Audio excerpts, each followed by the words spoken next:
Hi guys, and welcome back to Film Live at NAB 2015. I'm still in the Blackmagic stand, and arguably the biggest news of the show is again something from Blackmagic, and it's the Ursa Mini camera. A quick look on the forums this morning, a lot of people are asking, is this an upgrade to the current Ursa camera, which obviously Blackmagic marketed as a user upgradable camera. Here to tell us a little bit more about it and to give us all the details is Simon Westland. Hi Simon, how you doing? I'm good, Ben, nice to see you. Yeah, thank you. So I think again, third year running, what everyone is talking about is another new camera from Blackmagic Design. You have some other cameras as well, but I think it's fair to say the most interest is around this new Ursa camera. So Ursa Mini, can you tell me a little bit about it? Yeah, sure, thank you. I mean, it is 12 months since we announced the original Ursa and the full-sized Ursa, but obviously we've had a lot of feedback during that time frame. We've heard from customers who said, look, we love Ursa, but it's too big as a run and gun camera. We need to get something smaller, more similar to the size of the original cinema camera and the production camera bodies. We want something a bit smaller in size that we can hop on our shoulder and we can run around a trade show hall, or we're documentary making or ENG gathering or whatever. So I mean, we use an Ursa for filming this as well, and I don't think we're the first people to have nicknamed it the tank. Well, and there are some plus points about that in terms of its build quality. And there was a YouTube video a couple of weeks ago of a guy that dropped the whole camera. Lens broke and a number of other things broke off the camera, but he put new glass on and started to shoot on Ursa. So one of the issues with weight is that you do get reliability and ruggedness in terms of of that body, and we get those same things within the new Ursa Mini. So we didn't want to move away from some of those qualities, but what we did want to do was get a more lightweight, compact, portable camera that was easier to move around and shoot with, and that's what we see here with the Ursa Mini. The difference in weight is quite dramatic.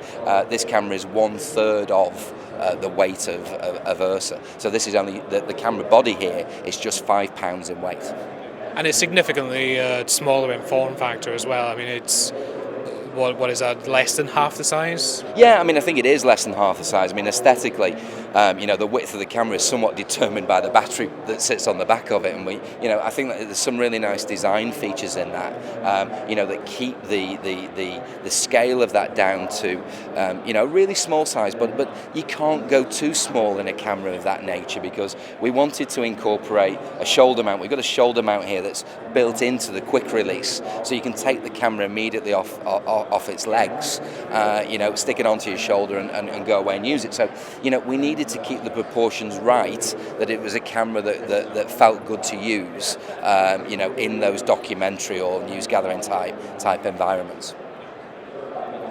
So talk me through some of the features of the camera and the differences to the Ursa. So obviously a major difference is we've lost the iPad off the side.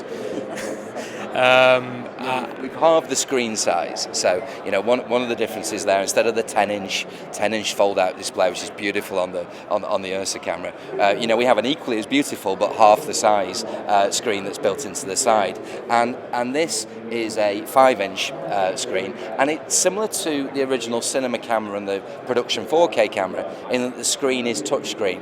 So all of our menu controls and our settings, like the two touchscreens that are built into the sides of the full-size Ursa, we use touchscreen here for all of our menu settings, and this equally becomes effectively your large viewfinder, within the camera.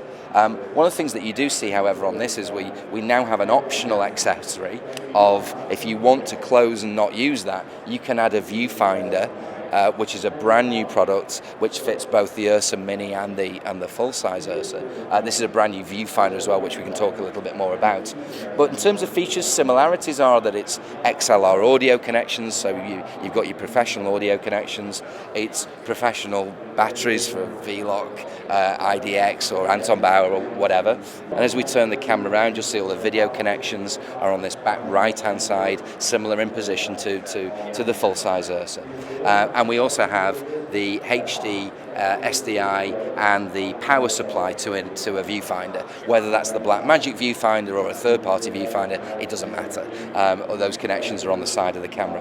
One of the differences with this camera, and I like this, I think this is a really nice feature, is that the grip could normally feature and be fitted to the rosette that's here on the side of the camera. So that would make it a kind of handheld camera that you could hold in front of you and be a real run and gun style camera. Completely that, and very much in the same way as the original cinema camera was.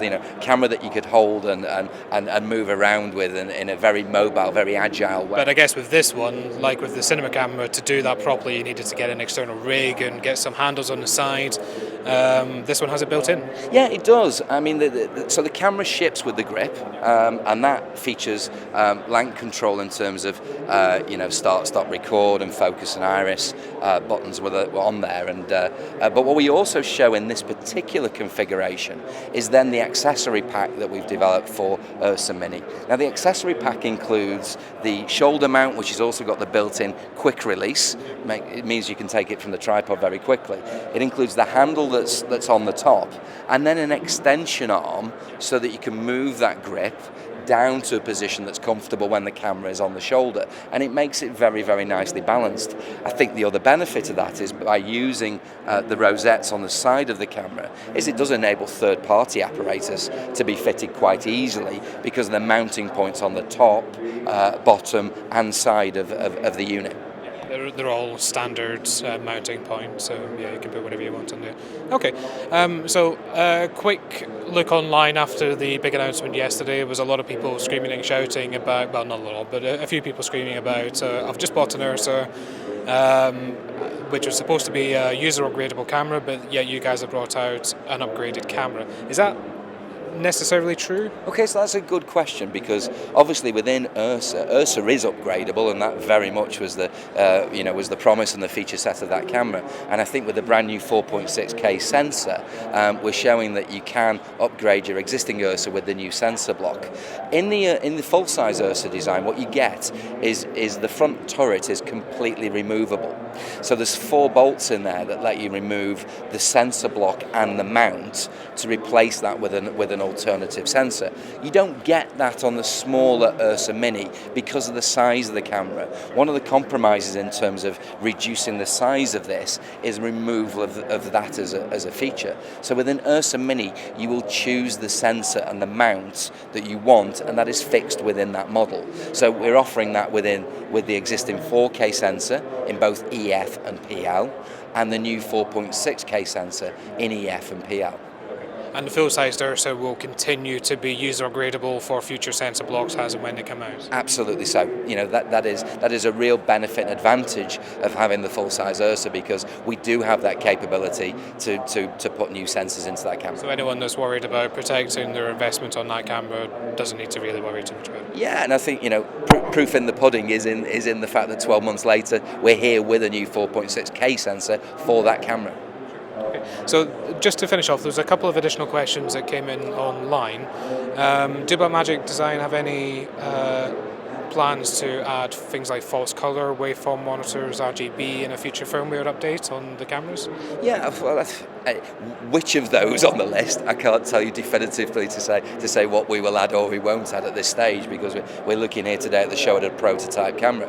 What I would say is I think we have a genuinely developed a reputation for delivering extensive firmware updates to the cameras within our range. The original cinema and production cameras didn't ship with things like audio metering and histograms. They're very much a part of those cameras now.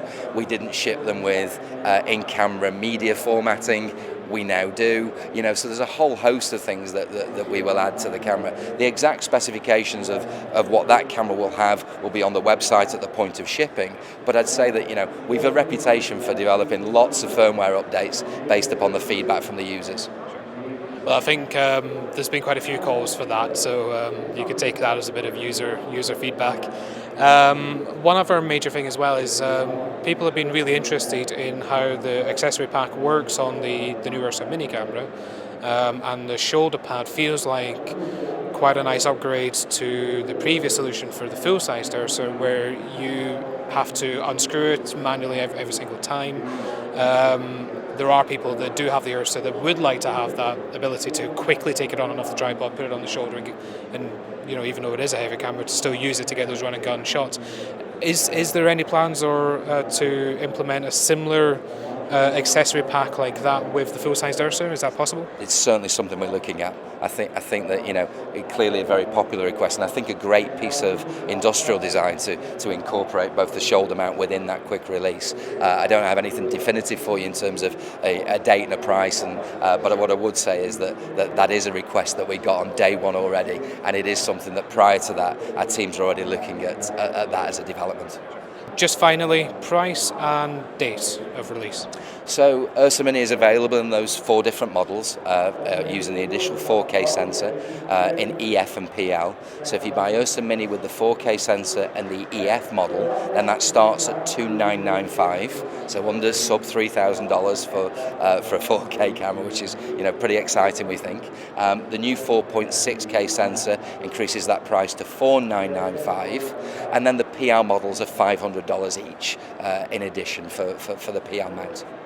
And shipping times? Shipping's going to be end of July into August time. Those 4.6K sensors initially are going to go for Ursa upgrade customers. We very much want to fulfill that promise to those people. So we hope that we're starting to see these cameras get out towards the end of July. So there you have it, the new Blackmagic Ursa Mini camera. It certainly looks like an interesting camera. It sits really nicely in between the original cinema camera and the pocket camera and the huge tank that is the Ursa camera. I'm going to head out back to the show floor, see what else I can find out. Until next time, I'm Ben and you're watching Film Live.